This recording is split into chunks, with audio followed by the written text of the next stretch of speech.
Hello, ladies and gentlemen, and welcome to the Pokemon Premier League Division 2 Season 4, week number 6. This week we are playing K2 and his Harlem Gloomtrotters. My name is RichaadEB, I am the manager of the Nidoqueens Park Rangers, and we are still looking for our first win in the season in week 6. Yes, that's right, I am 0-5 right now, and we are sitting slap bang at the bottom of the table, because I'm the only team that doesn't have a win yet. Good stuff. We don't have anyone in the Golden Pokeball Award either, because we're bad, so we have no one there either. Good stuff. Really hoping our fortunes can turn around sometime soon. Links will be in the description before we get into the battle to, obviously, to Kyle, my opponent. He's a really good friend of mine, a great draft format player, and he produces some really good videos, so make sure to go check those out. Links will also be to all the PPL stuff, the PPL Discord fan server, the PPL Public, so you can go buy some merchandise. We've got the public spreadsheet down there. We got all sorts of stuff down in the description. So make sure to go click all of those links and go discover and enjoy many things. There will also be hopefully a link to the team builder video as well. If not, you can just go find it yourself if you want to know what team I'm bringing to this match. And yeah, that should be about it. Also, you can check out my expectations, what I expected Kyle to bring to this match, etc. So, real quick rundown of my team if you didn't check out my team builder. It's like 3 minutes long, I'm sure you can go watch it, by the way. I'm bringing a Sash Barbaracle, an Assault Vest Celesteela, my Thick Club Alolan Marowak, Life Orb Azelf, a Choice Scarf Heliolisk, and a Sub Mega Garchomp. And you can see that Kyle, on the opposing side, he has elected to bring Toxapex, Hydreigon, Aerodactyl, Dusknoir, Victini, and Keldeo. So Victini, Keldeo, Hydreigon were the three things I was most scared of, and he brought all three of them, which is lovely. And we can see Toxapex, yep, definitely a Pokemon. Toxapex, obviously incredible bulk and something I'm going to have to try and play around, but I do have my Heliolisk and my Azelf to try and hit that thing super hard, not to mention I have Earthquake or Boomerang or something. I have a ground move on my Alolan Marowak, so I can hit it up with that as well. So I wasn't super scared because most of my team, in fact all of my team, can hit it super effectively. Mega Garchomp with Earthquake, Heliolisk with Electric move, Azelf with Psychic move, Alolan Marowak with Earthquake, Celesteela with Earthquake, and although it's not going to do much, my Barbaracle does have Bulldoze. So yeah, for this match I knew my lead was going to be Barbaracle, because his only hazard removal that he's brought is Defog Aerodactyl, which obviously is still weak to rocks on its own, so I'm going to be leading with Barbaracle, and I'm going to be getting up my rocks turn 1. So I figured that was the best thing to do. So let's get into this game, and let's see how this match goes. So like I said, I wanted to leave my Barbaracle because it really hurts his team with the likes of the Aerodactyl, the Victini floating around, not to mention getting chip on the Toxapex and Dusknoir and the Keldeo, things like that. It's going to be really handy dandy. So I'm going to leave my Barbaracle. He is going to leave with his Toxapex. Now this was absolutely fine by me because I'm going to set up my rocks turn 1, and he is actually, once he stayed in here, I figured he was probably just going to be going for his Toxic Spikes, which is exactly what he does. Now, I don't have hazard removal this week, so those are there to stay, but I do have a Levitating Azelf, I have a Celesteela, which is flying, so I wasn't super worried about it.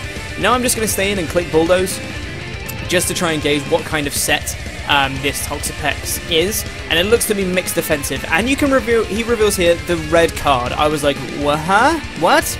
And I get dragged out into my Azelf at this point, which works out perfectly for me, because he's going to go for a Scald here. It's not going to do anything because Toxapex is weak, and now I'm in with an Azelf against Toxapex, so I'm going to expect him to switch out here, potentially making an offensive switch into his Hydreigon, so I'm going to go for U-turn, but he does stay in, and I reveal that I'm Life Orb here, so he sees that. So now I'm going to go on out, and I'm going to go into my Heliolisk, because I can take, if he's going to go for a Scald again, I can take that, and I'm not really scared of basically any move he wants to go for against me, and I'm in with a nice offensive threat here. Also, he did not bring his Stunfisk this match, so he has no electric immunity, which is nice. So now I'm just going to click the Volt Switch button here, again, expecting him to preserve his Toxapex, but he doesn't, he stays in. I'm going to take him down to the red with that Volt Switch, and I'm going to go back on out into my Barbaracle, because I figured it's the most expendable one on my team. It's already done its job in terms of setting up rocks. That's basically all it needed to do. He's going to reveal the Ice Beam here, so I'm pretty glad I didn't go into my Garchomp there. And now at this point, I'm just going to click Razor Shell because it's a roll to kill it. If I don't kill it, oh well. And if he switches out, it's going to get some nice damage on pretty much anything bar the Keldeo. But I'm going to go for the Razor Shell, and it is going to be able to knock out the Toxapex here, which is pretty nice indeed. So we're up 6-5 early on. This Barbaracle is poisoned and getting slowly worn down here. And unfortunately, this is going to give him a free switch into his Keldeo. And if you saw my team builder, you'll know that Keldeo is the biggest threat to my team, hands down. But this is going to allow me to scout what kind of set he's got. I do carry the Aerial Ace, so if he wants to try and set up, he can't. And he's just going to go for the Secret Sword. He's going to knock me out. And we can see after Facepalm goes down here, he's not Life Orb, which was interesting to me. So I was thinking, but he doesn't have the lefties either. So I didn't really know what item he was at this point, so I didn't know whether he would be like sub-Calm Mind, but I know he's not Life Orb. He could be Choice. I was thinking he was probably Choice, either Specs or Scarf, I wasn't sure. So I'm going to bring in my Healer-Lisk, knowing I can outspeed, and I'm just going to click Thunderbolt here, just to try and get as much damage on whatever wants to come in as possible. It is the Dusknoir, and I'm going to get a big crit here, the first crit of the season, praise the Lord, and it's going to get some nice damage on the Dusknoir, but we can see he's probably max HP Assault Vest. So now I'm going to reveal that I'm Choice. I'm going to hard switch out and go on out into my Alolan Marowak, because if there's one thing I know he's not going for here, it's a Ghost move against the Heliolisk. So he's going to go for the Ice Punch here, and this is going to do not much to my Alolan Marowak. Now I know even after the poison damage here, I can take a Shadow Sneak from a max attack Dusknoir, and I can knock it out with a Shadow Bone. I'm going to do massive damage to whatever wants to come in with a Shadow Bone if he wants to switch. He is just going to go for the Shadow Sneak, and he's going to take me down to a pretty low amount of HP. I'm going to go for the Shadow Bone, and I'm going to knock out this Dusknoir, so we are up 5-4 now. Dusknoir's going to go down, which is pretty nice indeed. The big crit with the Heliolisk T-Bolt was pretty big because it meant he couldn't take 2 T-Bolts after rocks on another switch in, so he's basically kind of forced to sack it there. Now he's going to bring in his Hydreigon. Again, I'm just going to stay in. Marowak gets outsped by everything on his team, and it's fairly useless because it's also poison, so I'm just going to sack it to this Dark Pulse here. And I mean, if he wanted to do something cheeky, like, I don't know, some kind of, I don't know, if he had like Work Up or something, I could knock him out with a low kick, so I just went for that. Marowak's going to go down. We're back to 4-4. I'm going to bring in my Celesteela because I am Assault Vest. He is going to reveal the Dark Pulse here, which is nice. It shows to me that he doesn't have fire coverage to hit my Celesteela. I'm going to go for the Heavy Slam. As we can see, I tank that Dark Pulse like it's nothing, and I'm going to do huge damage with the Heavy Slam. Now I was thinking he might be Choiced here, and he might want to switch out to preserve his Hydreigon, maybe going out into Victini because it can take a Heavy Slam very well indeed. But he's going to reveal the Roost here, as I'm going to overpredict and go for an Earthquake, expecting that Victini to come in. But now I know he's not Choiced. I'm just going to click Heavy Slam again, as he's going to go for another Dark Pulse. We can take this pretty damn well, but he is going to get the flinch. Very unfortunate. Now he's going to go for another Dark Pulse again, and I'm just going to keep clicking Heavy Slam here. I don't get flinched that turn, which is very nice indeed. And I'm going to take him down to pretty low with this Heavy Slam. Now I know he's probably going to Roost here again, so I'm just going to keep clicking Heavy Slam because I'm going to be doing slightly more with, even with a min roll, I'm going to be doing slightly more than 50% with a Heavy Slam to this Hydreigon, and I can do up to something like 62% with a Heavy Slam, so I'm going to be doing more than he's getting back. As we can see there, take him down to the red. He's going to keep clicking Roost here though, which is interesting, because basically he told me afterwards he wasn't sure what kind of set I was, whether I was specially defensive or I was Assault Vest. He couldn't tell what kind of attack investment I had. And it doesn't really matter at the end of the day because I'm just going to crit him. Second crit of the season. Hallelujah! And we're going to take out the Hydreigon. I'm going to get to +1 attack now. Pretty awesome. Now, unfortunate that I got the crit there, but I think on the next turn anyway, I probably would have been able to take him out and it would have left him in range from various things anyway. He would have been low at the very least. He's going to bring in his Keldeo, and just in case he wants to get cheeky and set up a Calm Mind, I'm going to click Explosion. And what do you know? He clicks Calm Mind. And I'm going to click Explosion. I'm a +1 Celesteela. This Keldeo is so many different kinds of dead, it's not even funny. So this Keldeo is going to go down to the Explosion, and Celesteela has just picked off Hydreigon and Keldeo, two of the biggest threats on my opponent's side, in 2 turns. What a lord, I love you. Now he's going to bring in his Victini. I'm up 3-2 at this point. Now I have to think about my plays a lot, and I took my time thinking about these plays. He's going to take 25% from that. I'm going to click Volt Switch, because I know I cannot knock him out with a T-Bolt. I need to get chip damage on this Victini. I'm going to click the Volt Switch. It's going to take him down to a quite low amount of HP. I'm going to go into my Garchomp here to scout what kind of set he is. I'm expecting Special with Blue Flare and Glaciate. If he has that, I can't live. He is going to reveal the blue flare, so I'm fully expecting him to have the Glaciate next. But just in case he's choiced or whatever, I'm going to Mega Up and I'm going to click Dragon Claw because he is in range from a Dragon Claw at this range, and if he wants to switch in the Aerodactyl, then I can still hit that for really good damage. But we can see he stays in here as I Mega Up. So I was just praying and hoping at this point he was choiced.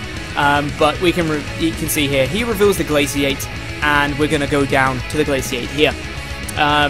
It's the set I expected, but I just wanted to scout it so I can get some more damage with my Heliolisk on this. Now, I'm going to bring in my Heliolisk here, but he is not necessarily in range from a Thunderbolt.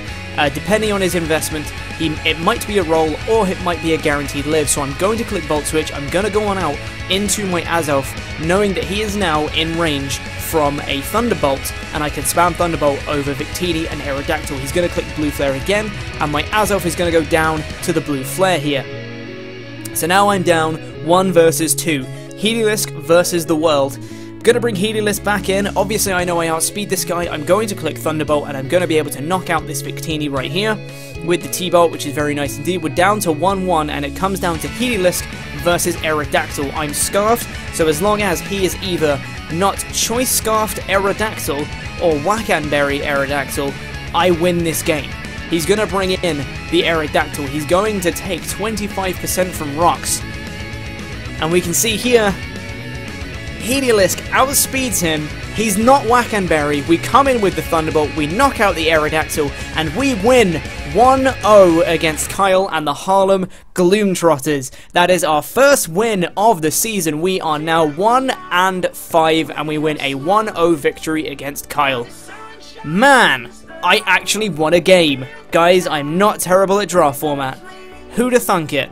GG to Kyle, that was a really good match.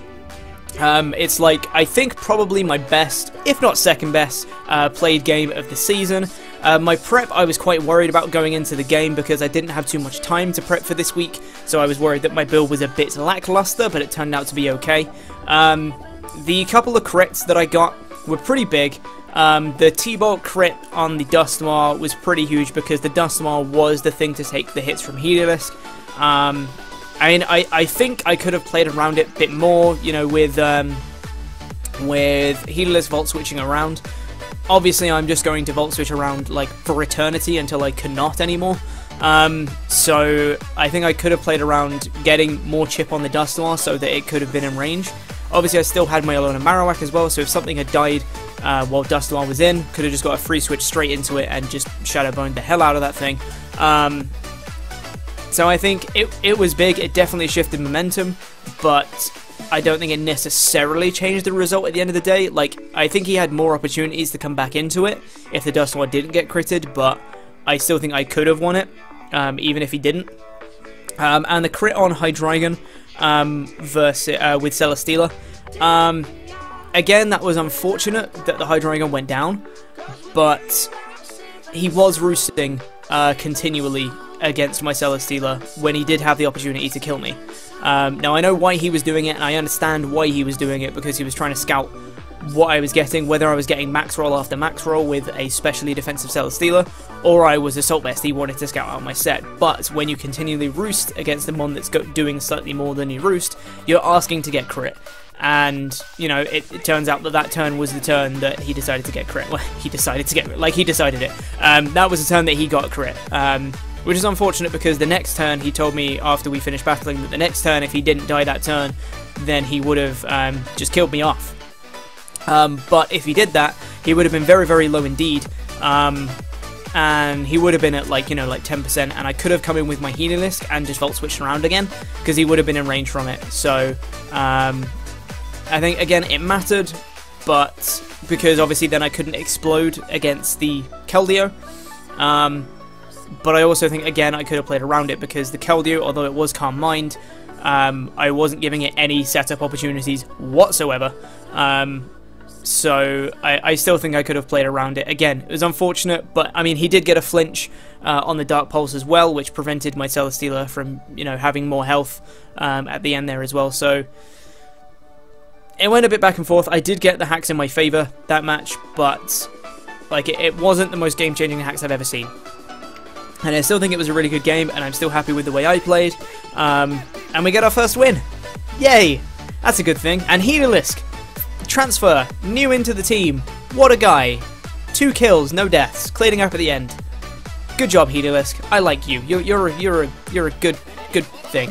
Good little lizard guy. Yeah. Anyway, that's gonna be it for this video, guys. We finally got a win. If we win out the season, we will actually finish with a positive record. If we win out the rest of the season, we will be finishing 6-5, which is something. So we're going to see if we can keep this momentum up. We're facing Carson next week, Toxic Gaming of the Chicago Bewares, and we're going to see if we can go 2-5, so that should be fun. But that's going to be it for this video. If you did enjoy this video, make sure to leave a like on the video.